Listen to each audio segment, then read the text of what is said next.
ഫാമിൽ തുടർച്ചയായ മൂന്നാം ദിവസവും വീട്ടിനു നേരെ കാട്ടാനയുടെ ആക്രമണം.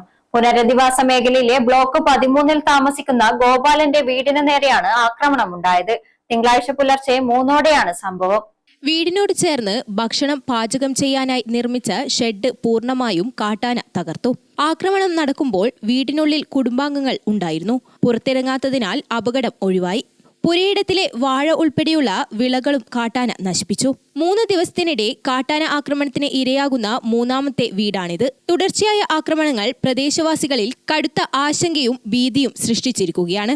Aralam RRT deputy ranger M ഷൈനികുമാറിന്റെ നേതൃത്വത്തിലുള്ള വനപാലക സംഘം സ്ഥലത്തെത്തി നഷ്ടങ്ങൾ വിലയിരുത്തി.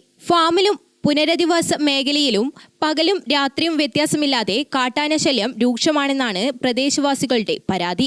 നിലവിൽ 20 മുതൽ 30 വരെ കാട്ടാനകൾ ഫാമിലെ ജനവാസ മേഖലയോട് ചേർന്ന് തമ്പടിച്ചിരിക്കുകയാണ്. വനപാലകർ ആനകളെ ആറളം വന്യജീവി സങ്കേതത്തിലേക്ക് തുരത്താൻ ശ്രമിക്കുന്നുണ്ടെങ്കിലും അവ വീണ്ടും ജനവാസ മേഖലയിലേക്ക് മടങ്ങിയെത്തുകയാണ്.